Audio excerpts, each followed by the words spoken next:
നമസ്കാരം. ചരിത്രത്തിലാദ്യമായി സർക്കാർ ജീവനക്കാർക്ക് ശമ്പളം മുടങ്ങാൻ കാരണം ഖജനാവിൽ ആവശ്യത്തിന് പണമില്ലാത്തത് തന്നെ എന്ന് റിപ്പോർട്ട്. 4000 കോടിയാണ് കേന്ദ്രത്തിൽ നിന്ന് കഴിഞ്ഞ മാസം അവസാനം കിട്ടിയത്. ഫെബ്രുവരിയിൽ 1600 കോടിയുടെ ഓവർ ഡ്രാഫ്റ്റിലായിരുന്നു സംസ്ഥാനം. ഈ പരിധി കഴിഞ്ഞതോടെ റിസർവ് ബാങ്കിൻ്റെ സഹായവും വാങ്ങി. അതുകൊണ്ട് തന്നെ ഫെബ്രുവരി 29-ന് അക്കൗണ്ടിലെത്തിയ 4000 കോടിയുടെ ഗുണം ശമ്പള വിതരണത്തിൽ പ്രതിഫലിച്ചില്ല.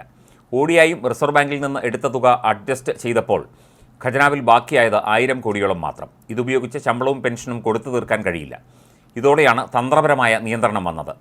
ശമ്പളം വിതരണം ചെയ്തെന്ന് വരുത്താനായി ജീവനക്കാരുടെ ETSB, അതായത് എംപ്ലോയി ട്രഷറി സേവിങ്സ് ബാങ്ക് അക്കൗണ്ടിൽ പണം ശമ്പളമിനത്തിൽ നിക്ഷേപിച്ചെങ്കിലും ഇതിൽ നിന്ന് പിൻവലിക്കാനോ ബാങ്ക് അക്കൗണ്ടിലേക്ക് മാറ്റാനോ കഴിയാത്ത തരത്തിൽ അക്കൗണ്ട് മരവിപ്പിച്ചു. ഈ പ്രതിസന്ധിക്കിടയിലും മുഖ്യമന്ത്രിയും മന്ത്രിമാരും ശമ്പളം എഴുതിയെടുത്തു. എംപ്ലോയീസ് ട്രഷറി സേവിങ്സ് ബാങ്ക് അക്കൗണ്ടിൽ നിന്ന് മറ്റ് ബാങ്കുകളുടെ അക്കൗണ്ടുകളിലേക്ക് ശമ്പളം ഇവരാരും മാറ്റുന്നില്ല. അതുകൊണ്ട് തന്നെ അവർക്ക് നേരിട്ട് ശമ്പളം എടുക്കാനായി. കേരളത്തിലെ ജീവനക്കാരിൽ 98% ബാങ്കുകളിലൂടെയാണ് ശമ്പളം വാങ്ങുന്നത്. പുതിയ പ്രതിസന്ധിയോടെ മന്ത്രിമാരുടെ മോഡലിലേക്ക് മാറാൻ കഴിയുമോ എന്ന ചർച്ച ജീവനക്കാർക്കിടയിലുണ്ട്. പല സർക്കാർ ജീവനക്കാരും ലോൺ എടുത്തവരാണ്. ഇതിൻ്റെ തിരിച്ചടവും ശമ്പളം വരുന്ന തീയതിയുമായി ബന്ധപ്പെട്ടാണ്. അതുകൊണ്ട് തന്നെ ലോൺ എടുത്തവർക്കെല്ലാം ശമ്പളം വൈകുമ്പോൾ വായ്പാ തിരിച്ചടവിൽ മുടക്കം വരും, മുടങ്ങിയതിൽ പിഴയും നൽകേണ്ടി വരും. ഇവരുടെ സിവിൽ സ്കോറിനെയും ഇത് ബാധിക്കും. അതുകൊണ്ട് കൃത്യസമയത്ത് ശമ്പളം കിട്ടാത്തത് ജീവനക്കാർക്കിടയിൽ വലിയ ആശങ്കയായി മാറിയിട്ടുണ്ട്.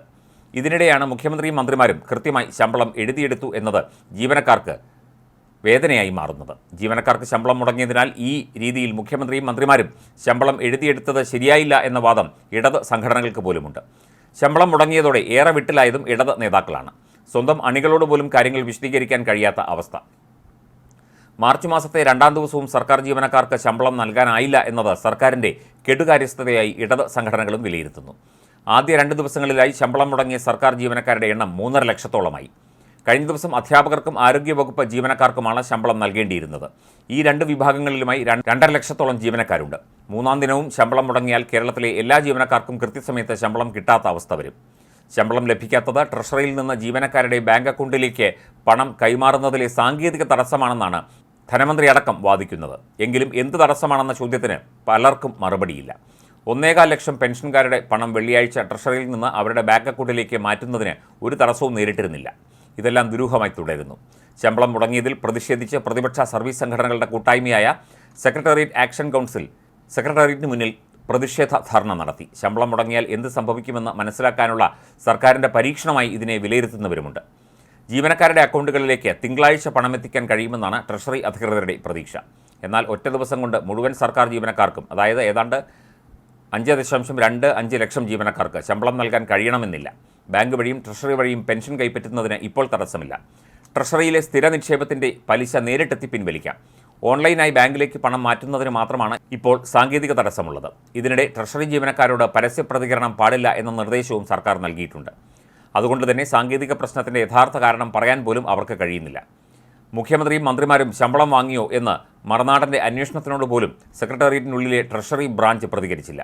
ഭൂരിപക്ഷം വരുന്ന സർക്കാർ ജീവനക്കാർക്കും എംപ്ലോയീസ് ട്രഷറി സേവിങ്സ് ബാങ്ക് അക്കൗണ്ടുകൾ വഴിയാണ് ശമ്പളം വരുന്നത്. ഈ അക്കൗണ്ട് മരവിപ്പിച്ചതോടെയാണ് ജീവനക്കാർ പ്രതിസന്ധിയിലായത്. നാളെ ശമ്പള വിതരണം പൂർത്തിയാകുമെന്നാണ് പ്രതീക്ഷ. പ്രതിസന്ധിക്ക് പരിഹാരമുണ്ടായില്ലെങ്കിൽ പ്രതിഷേധം കടുപ്പിക്കാനും ജീവനക്കാർ തീരുമാനിച്ചിട്ടുണ്ട്. ആദ്യ ദിവസം ശമ്പളം കിട്ടേണ്ടിയിരുന്നത് 97,000 പേർക്കാണ്. പണമില്ലാത്ത പ്രതിസന്ധി കാരണമായിരുന്നു ETSB ബാങ്ക് അക്കൗണ്ട് മരവിപ്പിച്ചത്. ഈ സാഹചര്യത്തിൽ ട്രഷറിയിലേക്ക് പണമെത്തിക്കാൻ തിരക്കിട്ട നീക്കം നടത്തുന്നുമുണ്ട്. പണമെത്തിക്കാൻ പൊതുമേഖലാ സ്ഥാപനങ്ങൾക്ക് നിർദ്ദേശം നൽകിയിരിക്കുകയാണ് സർക്കാർ. ലാഭവിഹിതവും നീക്കിയിരിപ്പും ട്രഷറിയിൽ നിക്ഷേപിക്കണമെന്നാണ് നിർദ്ദേശം. പ്രതിഷേധം കടുപ്പിച്ച ജീവനക്കാരും രംഗത്തുണ്ട്. ശമ്പളം വൈകുന്നതിൽ സർക്കാർ ജീവനക്കാർക്ക് വലിയ പ്രതിഷേധമാണുള്ളത്. സർക്കാരിൻ്റെ കെടുകാര്യസ്ഥതയാണ് ശമ്പളം വൈകാൻ കാരണമെന്ന് സെക്രട്ടേറിയറ്റ് ആക്ഷൻ കൗൺസിലും കുറ്റപ്പെടുത്തുന്നു.